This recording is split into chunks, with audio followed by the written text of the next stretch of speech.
Esse filme vai mostrar pra você que você não faz ideia do que você é.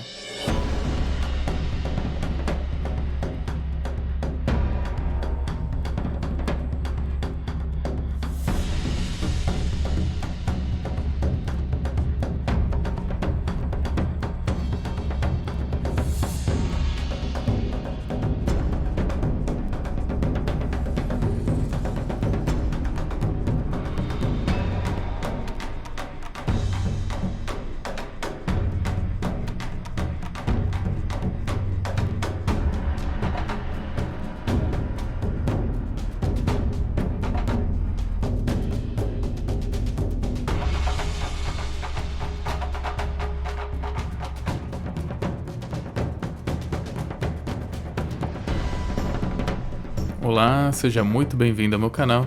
Eu sou o Gabriel e hoje vamos falar sobre a consciência humana e o que somos nós neste universo. E a base cultural para o vídeo de hoje é o filme soviético Solaris, de 1972. Uma resposta soviética para o filme Uma Odisseia no Espaço, Solaris é um filme de ficção científica que não fala de tecnologia. Ele começa na Terra, na natureza, no silêncio, na memória. E logo ele nos leva para uma estação espacial num planeta distante chamado Solaris. Solaris é um planeta aquoso, ou seja, ele tem uma superfície aquosa, ele não tem uma superfície terrestre. Ele é coberto por um oceano que parece que tem consciência própria, e os humanos vêm estudando ele há anos sem obter resposta. Apesar de todos os relatórios, todo o conhecimento acumulado, os cientistas não conseguiram explicar exatamente o que o planeta Solaris é.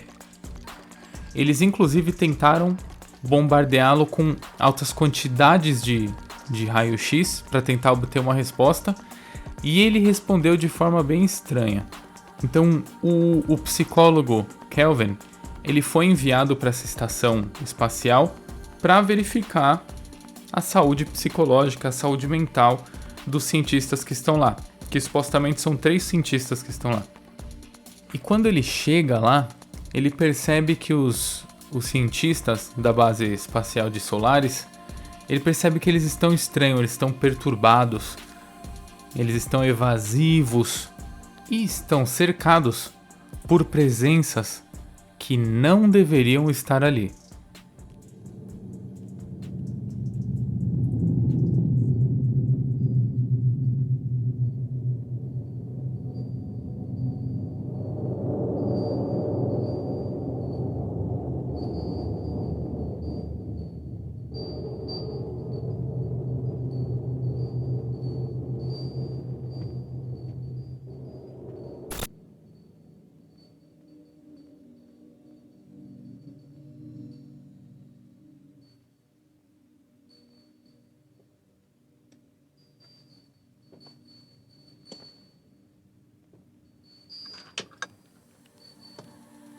E aos poucos, Kelvin descobre que Solaris não responde com respostas claras.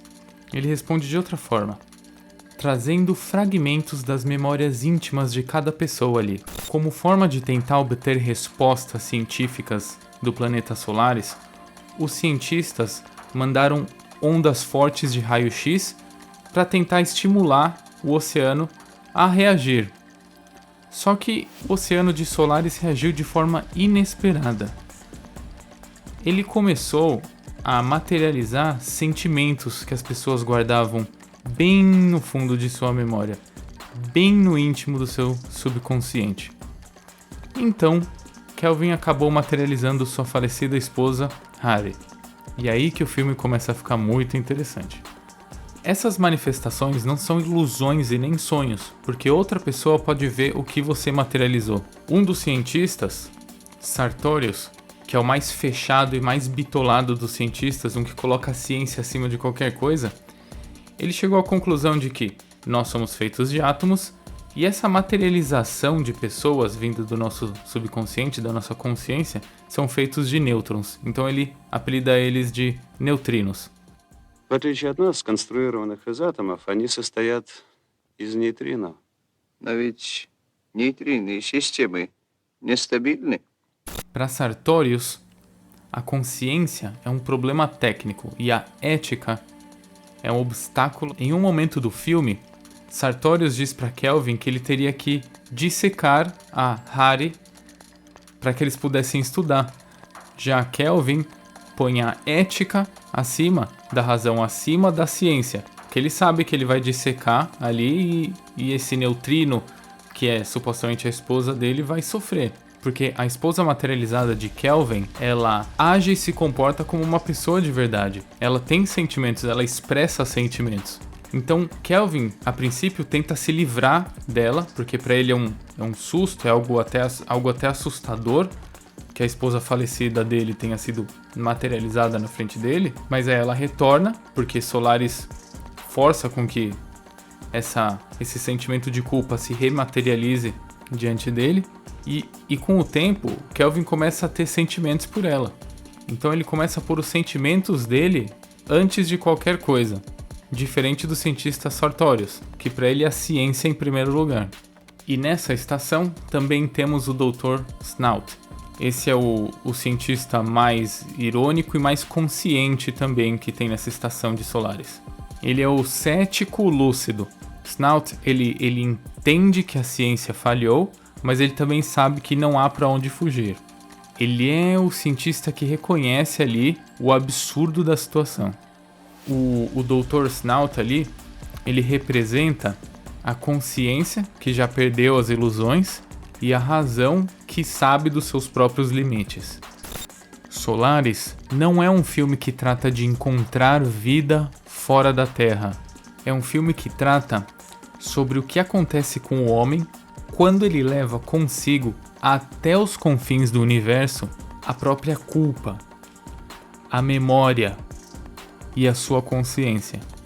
Cada personagem em Solaris representa uma resposta humana ao mistério. Kelvin é o que tenta entender, Sartorius é o que tenta controlar, Snout é o que tenta aceitar e Hari, que nem mesmo é uma humana, é uma neutrina, ela é a que tenta existir. E Solaris observa todos eles. Agora, antes da reflexão sobre o que somos, é válido falar sobre a ciência e a busca do homem pela verdade. Desde que temos registros, o homem busca pelo conhecimento, seja pela filosofia, no debate, ou pela ciência, por meio de testes e experimentos. Mas já parou para pensar que a nossa vida ela é finita e não passa de uma pequena passagem neste mundo terreno, enquanto o universo ele é infinito? Então, aonde queremos chegar? Se afinal de contas não vamos chegar a lugar algum, por que temos tanta ânsia de saber de tudo? Isso nos leva lá para a Grécia Antiga, para o mito de Sísifo, mencionado no filme também por Snout. Sísifo foi um rei astuto que criou e fundou a cidade de Corinto. Ele era famoso por sua esperteza, enganando até a morte e os próprios deuses, como Zeus. E por ter desafiado as divindades, ele recebeu um castigo, uma tarefa interminável: rolar montanha acima uma rocha, e toda vez que ele chegasse com essa rocha no topo da montanha, ele teria que soltar essa rocha e ver ela cair até o pé da montanha e recomeçar de novo. E no filme Solaris, Snout menciona o mito de Sísifo num momento em que se percebe a inutilidade dos esforços humanos, a repetição constante de erros e a tentativa interminável de compreender Solaris sem sucesso.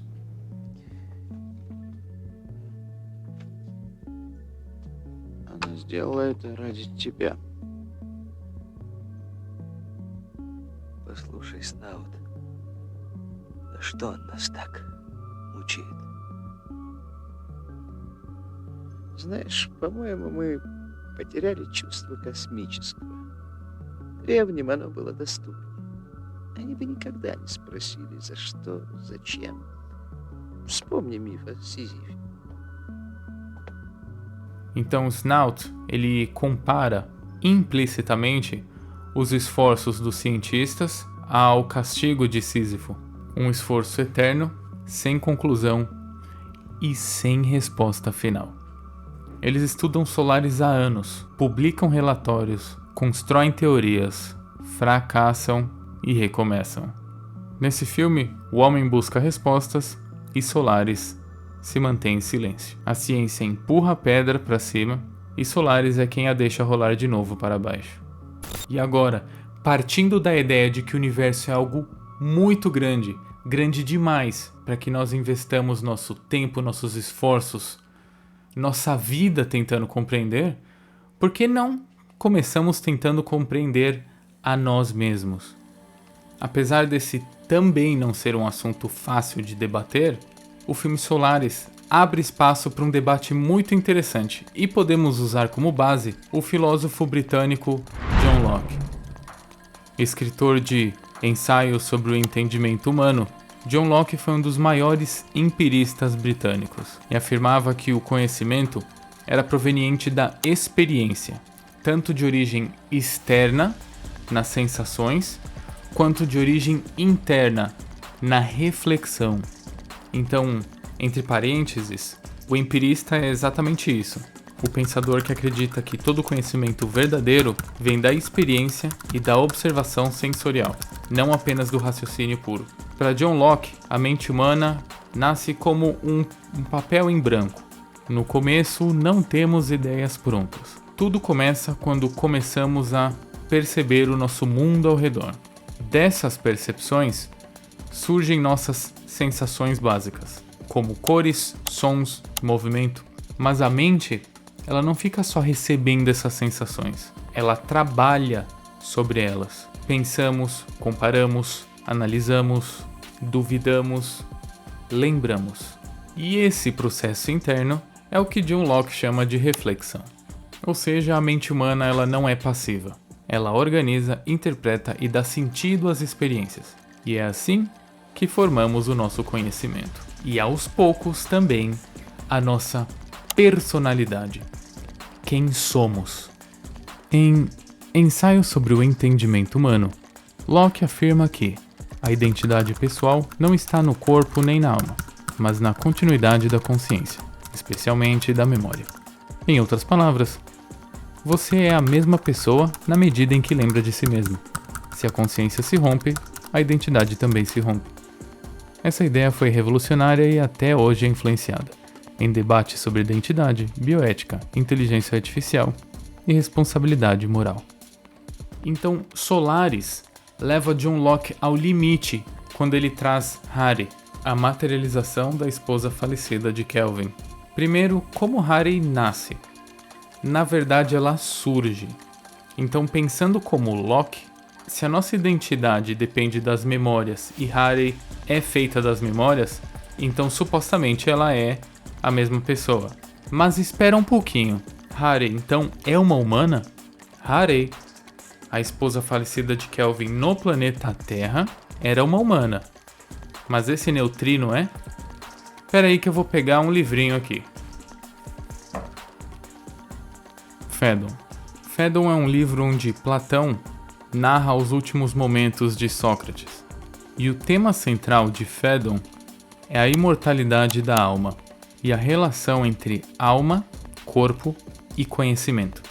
E em Fédon, Sócrates diz que para ser um humano você necessariamente tem que ter uma alma, porque para ele nós somos uma alma imortal aprisionada dentro de um corpo.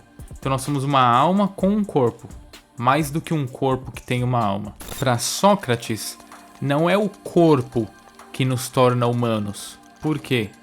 O corpo é material, ele é perecível. Ele acaba. Ele está ligado a desejos e ilusões sensoriais. O corpo distrai a mente da verdade. Então o corpo é quase que um obstáculo verdadeiro para chegarmos à verdade, para Sócrates.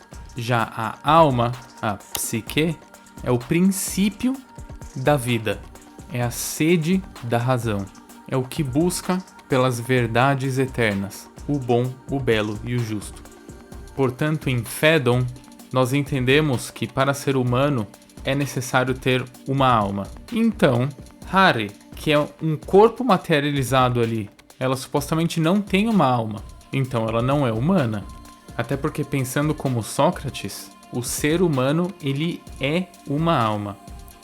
Mas aí o filme Solaris complica mais ainda, tanto para John Locke quanto para Sócrates. Onde que a visão de John Locke começa a ficar relativa em Solaris? No momento em que Harry começa a adquirir novas experiências, desenvolve novas emoções e ela começa a agir de forma independente das memórias de Kelvin. Ou seja, sua consciência deixa de ser apenas um reflexo e passa a ser autônoma. Ou seja, supostamente ela adquiriu uma alma, talvez a alma da falecida Harry na Terra, e então aí se cria um paradoxo. Se identidade é igual à memória, quando a memória já não é mais a mesma, quem ela é agora, Harry? Aí o filme Solaris começa a sugerir que identidade não é apenas lembrar, mas assumir a responsabilidade daquilo que se é. E aí entramos em responsabilidade moral, que é outro ponto muito importante para John Locke. A responsabilidade moral não está apenas ligada às intenções individuais, mas também ao uso correto da razão e do conhecimento. Como o ser humano é um agente racional, ele também é responsável por como ele produz, interpreta e aplica o saber. Então, quando o conhecimento científico é usado sem critérios éticos ou divorciado do bem comum, ele deixa de cumprir sua função legítima e passa a ameaçar aquilo que deveria proteger. Assim, o avanço científico não exige apenas método e observação, mas também prudência moral e responsabilidade social. Então, Kelvin, sobre a ótica de John Locke, ele tenta projetar sua culpa em Harry, tratá-la como uma extensão do seu passado e controlar a sua existência. Mas à medida que Harry vai se tornando consciente, isso acaba se tornando eticamente indefensável. Segundo Locke, negar a autonomia da consciência de outro é negar a sua condição de pessoa. Então Kelvin é forçado a escolher ou a ver Harry como coisa em prol da ciência, ou reconhecê-la como pessoa moral. E então, para a gente poder finalizar aqui o vídeo, as visões de John Locke com as visões da obra Solaris. John Locke diz que quem somos depende da nossa memória, e a obra Solaris diz que quem somos depende do que fazemos com o que lembramos. Ou seja, memória cria identidade, mas responsabilidade cria humanidade. Se você assistiu até aqui, muito obrigado. Gostaria de pedir para que você deixasse seu like e se inscrevesse no canal. Ainda tem muito conteúdo para vir. Aqui falamos de livros, filmes e séries, tudo que pode contribuir para te transformar em um homem de bem. Eu vou ficando por aqui e muito obrigado.